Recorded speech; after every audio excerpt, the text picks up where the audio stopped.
नमस्कार मुलांनो, आज आपण इयत्ता 7वी मधील एका नवीन पाठाला अभ्यास सुरुवात करणार आहोत. आपल्या पाठाचं नाव आहे गती, बल आणि कार्य. बघा, गती, बल व कार्य या पाठाबद्दलची आपण अधिक माहिती घेणार आहोत. आपण चला तर सुरुवात करूया या पाठाला. तर बघा मुलांनो, जो आपल्या पाठाचं जे नाव आहे गती, बल आणि कार्य. गती म्हणजे जो स्पीड आहे की कशाप्रमाणे आपण स्पीड करत आहोत. बल म्हणजे जे आपण जी शक्ती आहे की कोणतं जे बल लावलं गेलेलं आहे, ताकद लावली गेलेली आहे आणि त्याप्रमाणे केलं गेलेलं जे कार्य आहे, या तिघांचा जो त्रिकोण आहे त्याच्या संबंधाची आपण विशेष माहिती घेणार आहोत. चला तर आपण सुरुवात करूया. आपण प्रस्तावनेच्या माध्यमातून बघायचं दिलं आहे गती, बल व कार्य. गती म्हणजे जो स्पीड आहे, बल म्हणजे लावलेली जी शक्ती आहे आणि कार्य की त्याप्रमाणे करत गेलेलं जे कार्य आहे. चला तर आपण पाहणार आहोत प्रस्तावनेच्या माध्यमातून की या पाठामध्ये आपण कोणकोणते घटक पाहणार आहोत की जे बल आहे, बलाचे जे प्रकार आहे, गतीमुळे होणारे जे बदल आहे ते पाहणार आहोत. की या पाठात आपण गतीमुळे होणारे बदल पाहणार आहोत, बलाचे कार्य पाहणार आहोत. त्याचप्रमाणे अंतर व विस्थापन कशा प्रकारे आहे, चाल व वेग हे देखील आपण घटक घेणार आहोत. सरासरी वेग व तात्कालिक वेग की सरासरी वेग आणि तात्कालिक वेग याच्यामध्ये काय फरक आहे तो देखील आपण मुद्दा अभ्यासणार आहोत. त्वरण, बल व विस्थापन, त्वरण, बल व त्वरणाचा संबंध तसेच बल हे देखील पाहणार आहोत. विस्थापन व कार्य याचा परस्पर जो संबंध हे महत्त्वाचे मुद्दे पाहणार आहोत. बघा की नेमकं काय आहे की विस्थापन व कार्य यांचा परस्पर काय संबंध आहे, या सर्व घटकांची आपण माहिती या पाठामध्ये मुलांनो घेणार आहोत. चला तर आपण सुरुवात करूया. स्पष्टीकरणाच्या माध्यमातून आपण अधिक समजून घेणार आहोत की आपला जो पाठ आहे मुलांना, जो गतीचा हा पाठ आपल्या इयत्ता 6वीच्या पाठामध्ये बदल होतो. की एखादी वस्तू आहे, आता तुम्ही म्हणाल ती वस्तू कोणती आहे, तर इथे तुम्हाला ही जी वस्तू दिसते की दोन मुलं आहेत, ते काय करत आहेत, ही रशी आहे. तुम्हाला दोरी माहिती आहे ना, की जी दोरी कपड्यावर आपण कपडे वाळत घालतो ती रशी आहे. त्या रशीवरती हे काय करत आहेत, हे एकमेकांना खेचत आहेत की हा उजव्या बाजूने खेचत आहे आणि हा डाव्या बाजूने खेचत आहे. म्हणजे त्याचा अर्थ काय आहे की वस्तूवर बल कार्य करते. की ही वस्तू आहे, ही काय आहे, वस्तू आहे, ही काय आहे, वस्तू आहे आणि या वस्तूवर बल कार्य करत आहे. बल म्हणजेच काय की ज्यांची जी शक्ती आहे त्याप्रमाणे ते कार्य करते, तेव्हा तिच्या गतीमध्ये किंवा आकारामध्ये फरक होतो. गतीमध्ये म्हणजे की जर आपण गाडीमध्ये बसलो आहोत आणि आपण जर स्पीडने गाडी चालवली तर तिच्या स्पीडमध्ये फरक पडतो. आणि जे सांगितलं की तिच्या गतीमध्ये, म्हणजे मी गाडीचं उदाहरण दिलं, आकारामध्ये म्हणजे जर आपण तिला स्प्रेड करतोय, आपण तिला खेचतोय, तर साहजिकच आहे ती काय होणार आहे, स्प्रेड होणार आहे, ती बेंड होणार आहे, म्हणजे तिच्या आकारामध्ये बदल होणार आहे. हे दिसते मुलांना. आणि म्हणून त्याने दिले वस्तूवर बल कार्य करते तेव्हा तिच्या गतीमध्ये किंवा आकारामध्ये अशा प्रकारे स्प्रेड केल्यावर तिच्या आकारामध्ये ती ताणली जाते. बघा जसं आता त्यांनी बघा इथे सांगितलं की फुगाचं देखील त्यांनी उदाहरण दिलं आहे. बघा तेव्हा तिच्या गतीमध्ये किंवा आकारामध्ये अशा प्रकारे बदल होतो.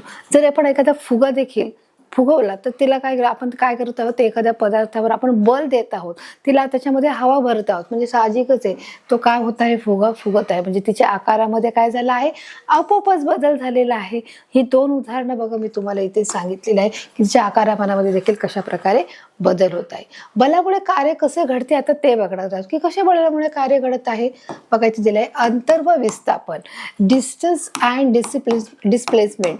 आता अंतर म्हणजे काय तुम्हाला माहिती आहे की डिस्टन्स म्हणजे की अंतर कसं असतं की जेव्हा आपण दोन जागेमधले जे अंतर असतं, आपण पाहू शकतो की बाबा उजव्या साईडने आणि डाव्या साईडने जे रस्त्याने जाण्याची जागा असते आणि मध्ये जे चालण्यासाठी जे गाड्या असतात जाण्यासाठी, म्हणजे हे काय आहे, आपल्यामधलं अंतर आहे की मध्ये गाड्या आहेत, आपण साईडने उजव्या साईडने किंवा डाव्या साईडने आपण चालतो, आपल्या मधोमध जे काय आहे अंतर आहे.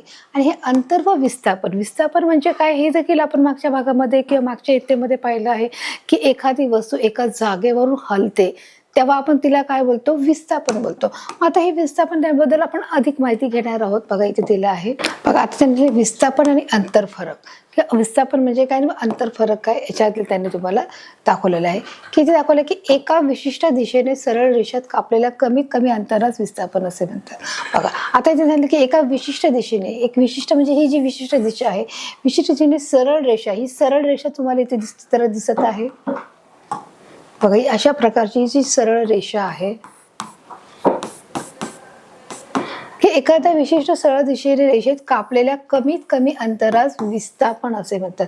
की जेव्हा एका गाडी सरळ रेषेमध्ये जात असते तेव्हा एका सरळ रेषेत कापलेल्या कमीत कमी, कापलेल्या म्हणजे काय, जेव्हा ती फास्ट चालते म्हणजे ती वेळ न घेता ती फास्ट जाण्याचं काम करते, म्हणजे ती स्पीड करत असते, तेव्हा कमीत कमी अंतरामध्ये आपण काय म्हणतो, त्याला विस्थापन असे म्हणत आहोत.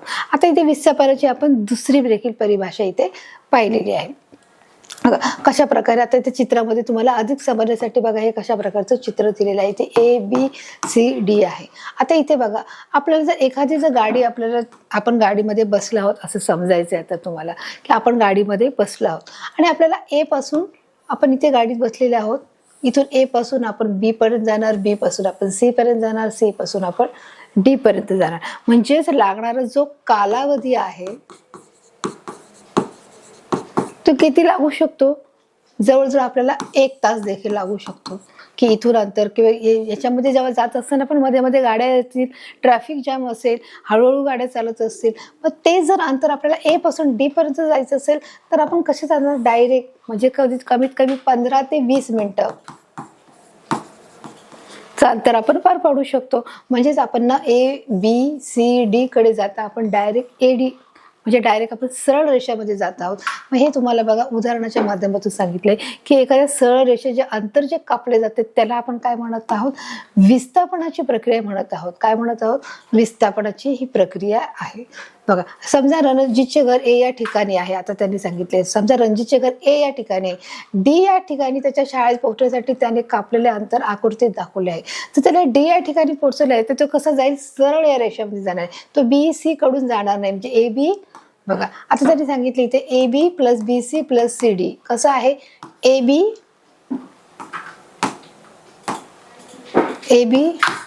प्लस हे BC बरोबर, आणि नंतर हे प्लस CD, म्हणजे कसं, असा दिशेचा विचार न करता अंतर कापले. मग या दिशेचा विचार नाही केला, डायरेक्ट कुठे सरळ रेषेचा विचार केला आहे, त्याच्यामुळे तो रोहित काय करू शकतो, वेळेत पोहोचण्याचं पाहू शकतो. आणि अशा प्रकारे जो रणजित आहे तो डायरेक्ट सरळ रेषेचा वापर करून तो लवकरात लवकर कमी अंतर कापून तो वेळेवर पोहोचण्याचं देखील तो काम करू शकतो. तर अशा प्रकारे चित्राच्या माध्यमातून तुम्हाला अधिक क्लिअर झालेलं आहे, तुम्ही पाहू शकता.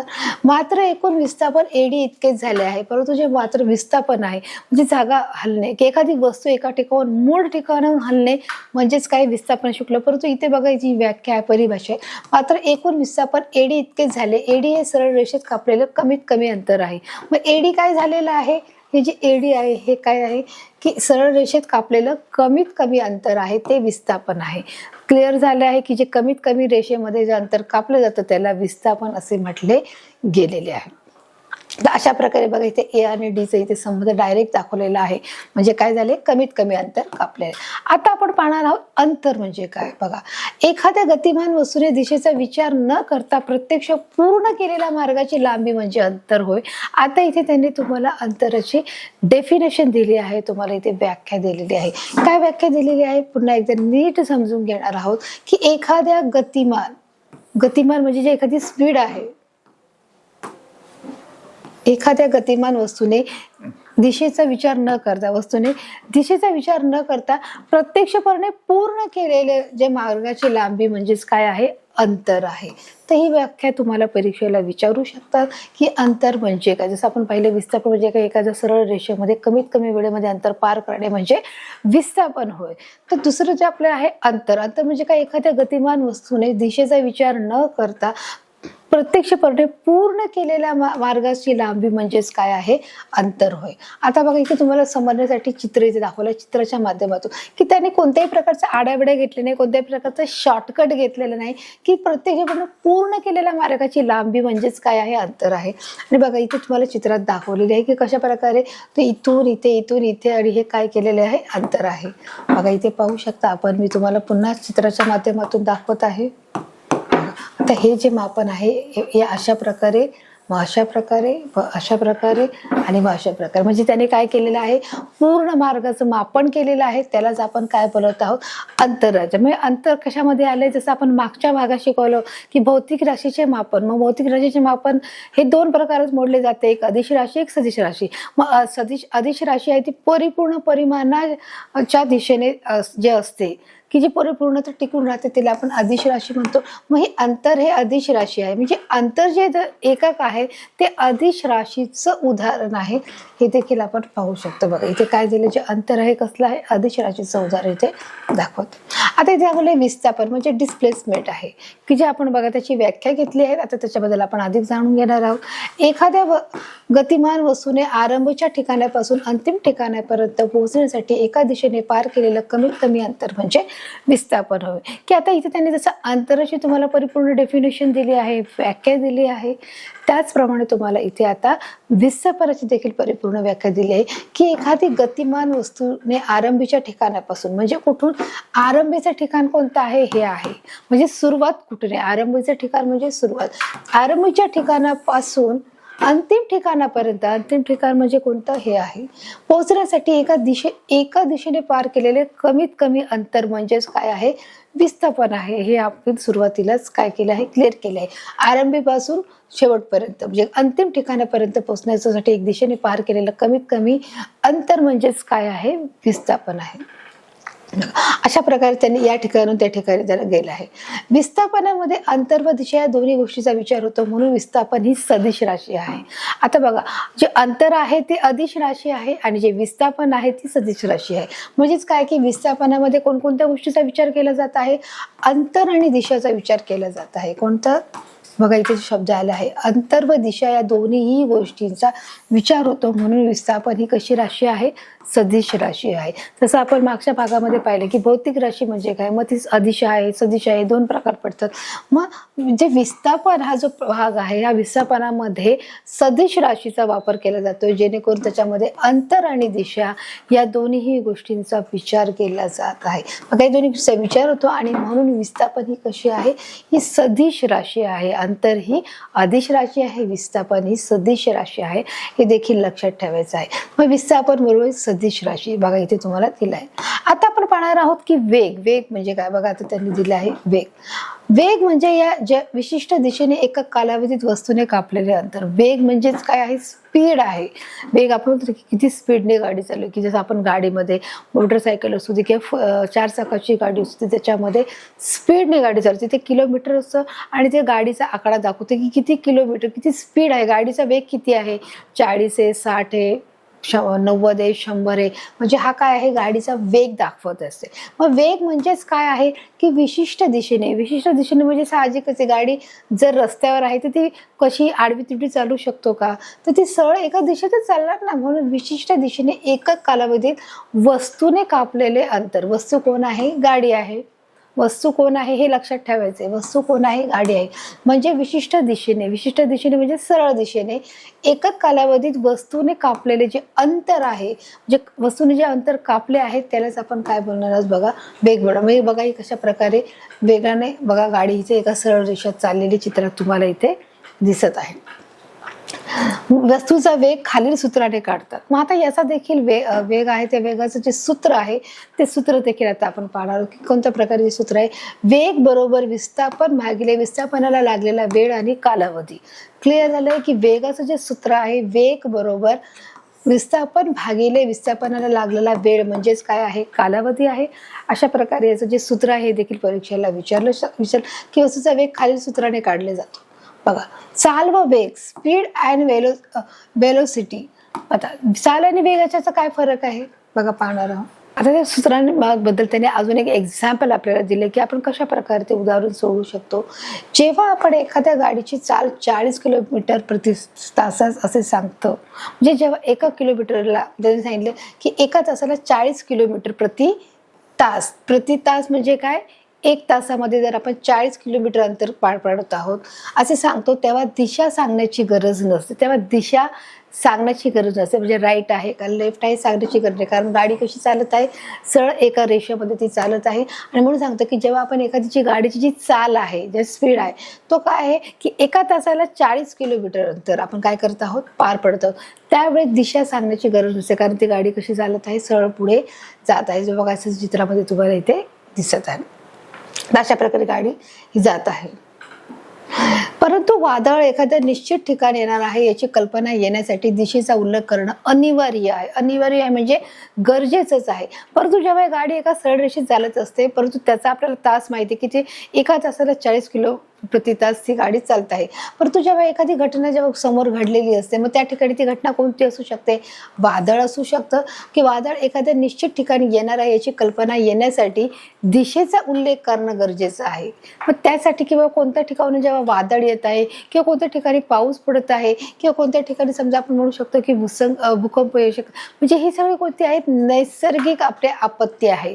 वादळ येणं हे काय आहे? अनैसर्गिक आपत्ती आहे. भूकंप येणं ही देखील नैसर्गिक आपत्ती आहे. आणि त्यामुळे म्हणून त्याची कल्पना येण्यासाठी मग दिशेचा आपल्याला उल्लेख करता आहे की गाडी ज्या ठिकाणून जात आहे, मग त्यावेळेस त्याच्या गाडीचा जो किलोमीटर आहे तो आपण कमी करू शकतो, त्याच्यामध्ये कमी जास्तपणा होऊ शकतोय. आणि त्यामुळे त्याची जे घटना येणार आहे किंवा जे एखादं वादळ येणार आहे त्याची कल्पना येण्यासाठी तेव्हा दिशेचा हा वापर करत आहे. आता इथे सांगितले बघा, चाल काढण्याचे सूत्र. जर चाल काढायचं असेल तर काय करणार आहे? अंतर भागिले कालावधी. चाल काढण्याचे सूत्र काय आहे?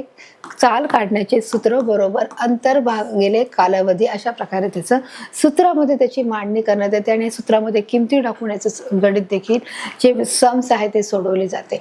बघा आता इथे तुम्हाला दिलेले आहे ते आपण पाहणार आहोत कशा प्रकारे दिलं आहे. बघा, अंतराचे एकक काय आहे? मीटर व काळ. कालावधीचे एकक सेकंद म्हणून चालीचे एकक मीटर सेकंद आहे. आता बघा इथे त्यांनी काय केलं आहे? म्हणजे अंतर आहे ते अंतर कशात आहे? मीटर मध्ये, की किती किलोमीटर गाडी चालवली आहे. काळ आहे, काळ म्हणजे किती सेकंद गाडी चालवली आहे. चाल म्हणजे किती मीटर सेकंद, की मीटर आणि सेकंद मध्ये चालवली आहे. की चाल काय आहे याची? मीटर आणि सेकंद मध्ये. म्हणून त्यांनी सांगितले की अंतराचं एकक काय आहे? मीटर आहे. अंतराचं एकक मीटर आहे व काळ व कालावधीचे एकक काय आहे? सेकंद आहे. ही एक गोष्ट आहे आणि हे दोन गोष्टी आहे. म्हणून चालीचे एकक मीटर सेकंद आहे. आणि म्हणून दोघांचं मिळून काय आहे की चालीचं जे एकक आहे ते एकक मीटर सेकंदामध्ये आहे. म्हणजे याचा मीटर सेकंद, हे एक मीटर आणि सेकंद दोन्ही मिळून चाल बरोबर काय येणार आहे? अंतर भागिले काळ बरोबर चाल बरोबर मीटर आणि सेकंद, हे आपलं त्याचं सूत्र येणार आहे. आणि या सूत्रामध्ये मग किमती टाकून आपण सम सोडवत असतो किंवा एखादं उदाहरण सोडवायचं देखील असतो. बघा, मग वेगाचे सूत्र काय आहे? आपण चालीचे सूत्र पाहिले, आता हे वेगाचे सूत्र आहे. वेगाचे सूत्र काय? विस्थापन भागिले काळ आणि कालावधी. वेगाचे सूत्र काय? जसं हे मगाशी आपण पाहिलं, पुन्हा आलेलं आहे की वेगाचे सूत्र विस्थापन भागिले काळ भागिले म्हणजेच काय आहे? कालावधी आहे. बघा आता मग पुन्हा त्यांनी जसं चालीच्या सूत्राचं दिलं आहे तसंच विस्थापनाचं देखील दिलेलं आहे. बघा इथे त्याने काय केलेलं आहे आपण पाहणार आहोत. मी समजावते तुम्हाला. बघा आता इथे त्यांनी दिलं आहे विस्थापनाचे एकक. विस्थापनाचे एकक ही मीटर व काळ आहे. जसं आपण चालीचं पाहिलं, चालीचे ही एकक काय होतं? मीटर होतं. मीटर व काळ व कालावधीचे एकक सेकंद असल्याने वेगाचे एकक हे मीटर सेकंद म्हणजेच MS काय आहे? असे आहे. म्हणजे काय? विस्थापन देखील कशात? मीटरमध्ये आहे. काळ म्हणजे सेकंदामध्ये मोजला जातो. आणि हा जो वेग आहे तो मीटर आणि सेकंद म्हणजेच काय आहे? MS मध्ये मोजला जातो. आणि म्हणून त्यांनी सांगितले की विस्थापनाचं एककही जसं चालीचं एककही काय होतं? मीटर होता, तसं विस्थापनाचं एककही मीटर व काळ आहे. व कालावधीचे एकक सेकंद असल्यामुळे वेगाचे एकक हे मीटर सेकंद म्हणजे MS असे आहे. MS काय म्हणलं जातं? मीटर आणि सेकंद म्हणजे मीटरचा M, जो मीटर आहे त्या मीटरचा M आणि जो सेकंद आहे त्याचा S, म्हणून काय झालंय? MS. कळालं मुलांना? मग तुम्ही बोला MS कसा आलाय? मीटरचा M आणि सेकंदचा S आहे असं मिळून म्हणजे मीटर आणि सेकंद म्हणजेच MS असं इथे आहे. तशा प्रकारे मुलांना बघा त्यांनी चालीचे आणि विस्थापनाचे इथे सूत्र ते दिलेलं आहे. दोघांचंही सूत्र जवळपास एकच आहे, मीटर आणि सेकंद आहे. तशा प्रकारे समजण्यासाठी तुम्हाला हे सूत्र याची माहिती दिली आहे. आता पुन्हा एकदा रणजितच्या शाळेच्या अंतराचा उदाहरणाचा विचार करू. आता रणजितच्या घराचा पहिला आपण उदाहरणाचा विचार केला होता की तो कशा प्रकारे जाणार आहे. आता पुन्हा आपण एकदा रणजितच्या शाळेचं अंतर पाहणार आहोत की ते शाळेचं अंतर उदाहरणाच्या मार्फत आपण अधिक स्पष्ट करणार आहोत की तो कशा प्रकारे ABCD मध्ये जाणार. तो सरळ जाणार आहे का A+B B+C का C+D जाणार आहे. बघा आता इथे तुम्हाला त्यांनी उदाहरणासकट दिलेलं आहे, आपण माहिती घेणार आहोत. बघा आता तुम्हाला इथे एक उदाहरण दिलेलं आहे, ते उदाहरण आपण समजून घेण्याचा प्रयत्न करणार आहोत. बघा आता इथे त्यांनी काय दिलंय की रणजितच्या शाळेत जाण्याचा वेग, जो रणजितच्या शाळेत जात आहे मग तो कसा जात आहे? A+B B+C C+D जात आहे का डायरेक्ट ए पासून डी पर्यंत जात आहे. आता त्यांनी सांगितलं जो वेग आहे तो कसा आहे, वेगचं मग आपलं जे सूत्र आहे हे काय आहे, सूत्र आहे मग सूत्रामध्ये काय आहे, वेग बरोबर विस्थापन भागिले एकूण लागलेला वेळ आहे. बरोबर आहे. आता त्यांनी सांगितलं की जे वेग बरोबर हा जो वेग आहे मग किती मीटर लागले आहे, इथे दिले 1000 मीटर. मग किती एकूण लागलेला वेळ किती आहे, 25 मिनिटं. म्हणजे त्याच्या घरापासून त्याच्या शाळेत जाण्याचा जो किती मिनिटाचा कालावधी आहे, हा 25 मिनिटाचा कालावधी आहे. आणि जे विस्थापन किती झालेलं आहे, 1000 मीटरचं झालेलं आहे. आणि म्हणूनच इथे त्यांनी काय केलेलं आहे, 1000 मीटर भागिले 25. बरोबर आहे. आणि म्हणून त्यांनी काय केलं की 1000 जे तसेच ठेवलेले आहेत आणि भागिले 25 गुणिले 60 केलेले आहे. बरोबर. 25 गुणिले 60 बरोबर त्यांनी केलं जे 25 गुणिले 60 म्हणून म्हणजे आपलं जे उत्तर आलं आहे 40 मीटर भागिले 60 सेकंद. बरोबर. याचा भाग लावलेला आहे. उरलेले हा 0 गेला, हा 0 गेला, राहिला 4 भागिले 60 हे उत्तर आपल्याला आले. 4 भागिले 60 हे आपलं काय आहे, इथे उत्तर आलेलं आहे. तर अशा प्रकारे बघा मुलांना जो वेळ आहे तो आपण काढलेला आहे की रंजीला शाळेत जाण्याचा जो वेग आहे तो किती आहे, 4 भागिले 6 हा आपला काय आहे, वेग आहे.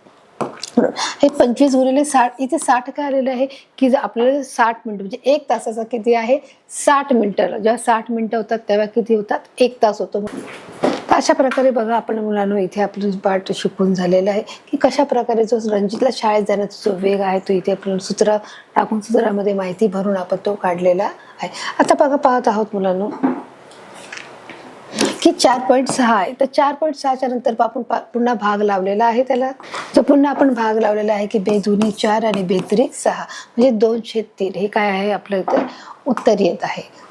इथे पाहत आहोत की 2/4 आपण काय केलं, याला भाग लावलेला आहे म्हणून 0.66 मीटर सेकंद ते लागले. म्हणजे पुन्हा आपण याचा जर भागाकार केला तर 0.66 म्हणजे 66 मीटर सेकंद भाग लागलेला आहे. तर अशा प्रकारे आपण सूत्रामध्ये आपण गणित सूत्राच्या माध्यमातून आपण त्याच्यामध्ये किमती टाकून त्याचं उत्तर काढलेलं आहे. बघा आता इथे त्यांनी वेग दिला आहे. आता आपण चालचं पाहणार आहोत की रणजीला शाळेत जाण्याची जी चाल आहे मग ती किती आहे आपण ते पाहणार आहोत. बघा आता जे दुसरं उदाहरण दिलंय की रणजितला शाळेत जाण्याची चाल आहे. मग चालचं जे सूत्र आहे ते काय आहे, कापलेलं अंतर भागिले वेळ आहे. मग कापलेलं अंतर भागिले वेळ आपण सूत्र दिलं आहे, त्या सूत्रामध्ये आपण किमती टाकलेल्या आहेत. मग किती मीटर लागलेलं आहे तर दिलेले आहे 1500 म्हणजे किती 1500 मीटर आहे. आणि लागलेला जो वेळ आहे तो 25 मीटर आहे. मग पुन्हा त्याचा भागीकार केला आहे, इथे 0 गेला, हा 0 गेला, भागिले 60 मीटर 60 सेकंद आणि मग त्याला पुन्हा भाग लावून इथे 1 सेकंद म्हणजे हा 0 गेला, हा 0 गेला, 6 1 6 म्हणजे 1 मीटर आणि 1 सेकंद म्हणजे बघा इथे काय उत्तर आलेलं आहे. तर अशा प्रकारे आपण त्याच्यामध्ये किमती टाकून हे उत्तर सोडवलेलं आहे. यावरून असे कळते की कमीत कमी अंतराचा जर सरळ मार्ग घेतलात नाही तर वेग व चाल यांचे काय होत आहे बोला ना, परिमाणे वेगवेगळी आली आहेत. तर आता बघा आपण पुढे पाहणार आहोत सरासरी ॲव्हरेज वेग व तात्कालिक इन्स्टंटेनियस वेग.